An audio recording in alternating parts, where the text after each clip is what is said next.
Today we talk about lighting. Light is king or queen, I don't know, is female, male, not sure.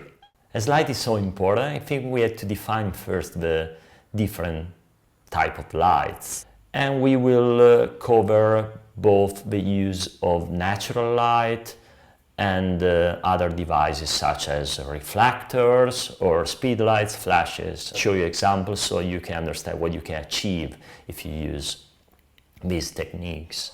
So first of all, we have to define light, and we have to define the different types of light we might have. So there is a front light, like in this case, you see it like with this.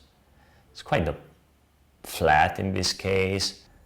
I will suggest when you use this to find a way to diffuse the light a little bit. This is the same thing, but I think a little bit more interesting because it adds a little bit of backlight. So this introduces the concept of backlight. This is other example is strong backlight.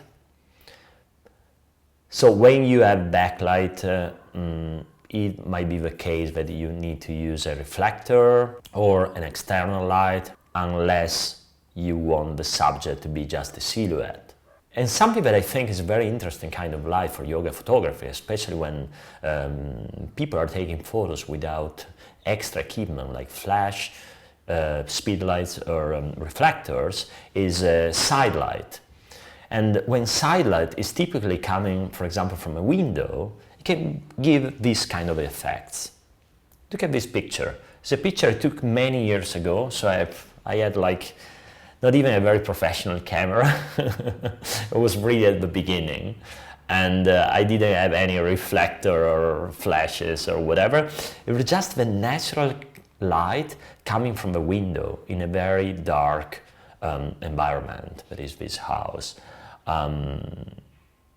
It's kind of interesting because it looks like something done with professional lights, like in this case, for example. And it's done with 3 lights. I think there's a strong backlight, diffused front light, and I think there's a third lower fill light. There's much more diffusion. So depending also how you diffuse the light, you have this kind of difference, you know, same subject, same studio. Here I kept the backlight stronger, here it's just more diffused light. This is just to show you the differences. So I used some studio examples because of course in studio you can control the light, so it's easier. But check out really and experiment with the side light coming from the window. You will have amazing results for real. Look at this, again, it's the same Sebastian, the same guy we saw in the portraits before. Here again, it's just light coming from out of the porch. It's just natural light coming in. So it can give very good results. And look at this, I mean, it's a kettlebell, so it's not really a yoga photo. But just to show, you know, in this case it's even more extreme, the use of light. I just use one side light. I really want to show it that it's coming. Sometimes you want to make the use of light more invisible. Sometimes you want to make it more like the main subject of the photo. So again, it's very nice to experiment. Look here, look at this one. It's very strong backlight. I used only 2 lights for that. I placed a speed light with a remote control from the camera exactly behind him, more or less behind his neck, and then the other light was front side, let's say 3/4, but it's the ideal place where light has to come, because I mean if it's too front, you know, it's flattering, while if it's like 3/4, you know, it still gives some shape you see here on the face. But this is just to understand what you can do with light. When you're shooting outdoor, you will find yourself in possible different situations that depending on the time of the day you're shooting and depending on the atmospheric conditions.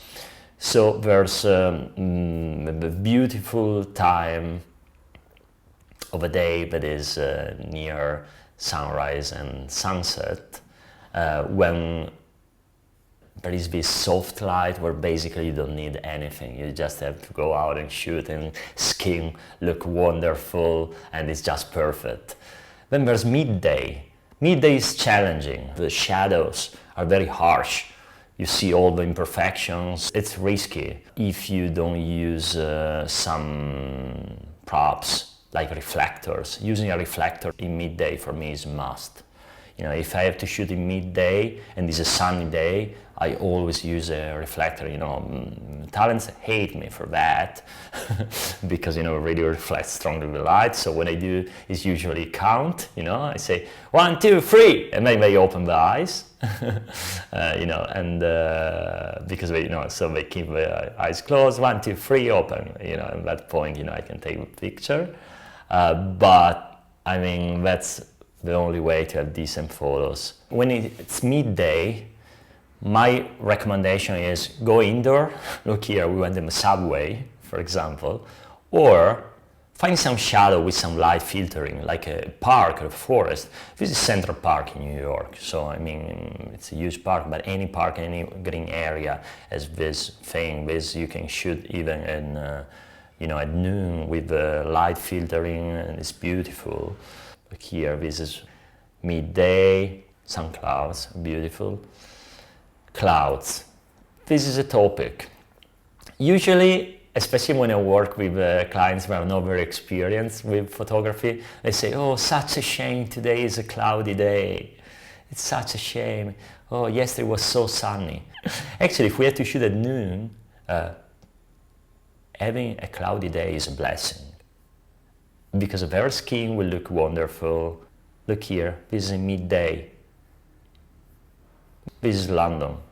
Yeah, London, I mean, it's always cloudy. No, not always, but I mean, lots of times. So, but this really helps. Look at this. The iconic photo booth will add some little bit of color. It's a very dark and cloudy day, but skin is perfect. And I mean, the photo looks beautiful. If it was like a very sunny day, it would be really challenging to do something like that. It's very easy in while photo editing to, we will cover the topic of editing. It's very easy to, you know, make these clouds a little bit more blue and makes color pop up. Look at this. This is Mark Roberts. This is a picture that seems simple. Actually, it's not, because I did many things, and actually I mixed the lights. So what is mixing the lights? Mixing the lights is using a lot of natural light and using, in this case, a speed light and a reflector as well. So I did like a mix of all that. You will see more like in the sunset picture. We're talking here about sunset. We could talk about sunrise. And I know some people say, oh, the light is very different in quality.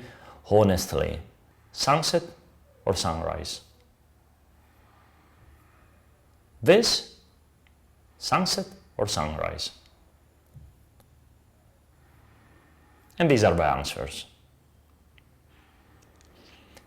As I told you, maybe you guessed, maybe not. It's very difficult to understand, because especially in photo editing, you can change the hue and the general vibrance and saturation and even the selecting colors. So if it's true that the sunset is usually more towards orange and this kind of color, and is more whitish towards yellowish the sunrise, if you want to create a sunrise effect, it's very easy. You just have to use less orange and less pinky qualities, or otherwise you add more magenta, pinky, and orange in your sunrise photo. You make it more sunset, and vice versa. You just, I think, have to consider in the place where you're shooting, where the sun is rising and where it's setting. How do you want to have it? If you want to use it as a backlight, you want to use it as a front light, side light, whatever, and depending on this choice, you can decide if you want to do a sunrise shooting or a sunset shooting. A term that you probably heard already is the golden hour. So golden hour is that hour before sunset. So at that time the skin really shines, the hair, especially when you have subjects with blonde hair, and everything is glorious. So shoot at that time the more that you can, and use a lot of this kind of light, because this light is a blessing. And then after that there's sunset. So depending if you're using a reflector, a flash, a speed light, or nothing, the result will be different. Here is exactly with nothing. We just use the sun in the background, and you have a subject that is totally silhouette. It's beautiful. I like it. I like this effect. It's not the only one you can achieve. Let's take this example. This is with a reflector. So you can use the reflector when the sun is still a little bit higher. When it's going lower, it's not enough. If you want to see the subject fully and not in a silhouette, you can either choose to keep the photo on the lowest exposure as it is, so probably you will see the subject more silhouette, but then you recover everything in photo editing. Or, like in my case, I usually use a speed light. You need a receiver and a transmitter in the camera, and then you need like a tripod, a stand, or someone, an assistant like holding the light. But this is the effect that you're gonna achieve. So it's a little bit more complicated, but quite interesting. If you keep the flash on the camera, it's a little bit more flashy, how can I say? I like it less, I can play less with lights. As I said before, I really like the side light.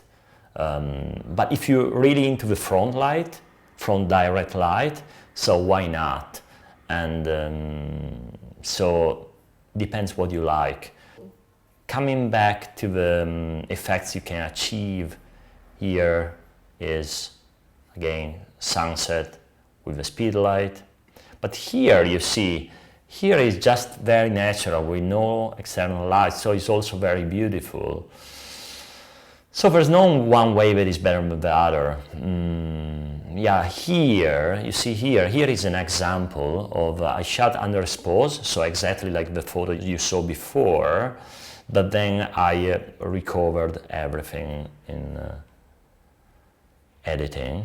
It's okay for Instagram. If you zoom in the picture, it's not perfect. It's not perfect at all. I don't recommend to print a picture like that.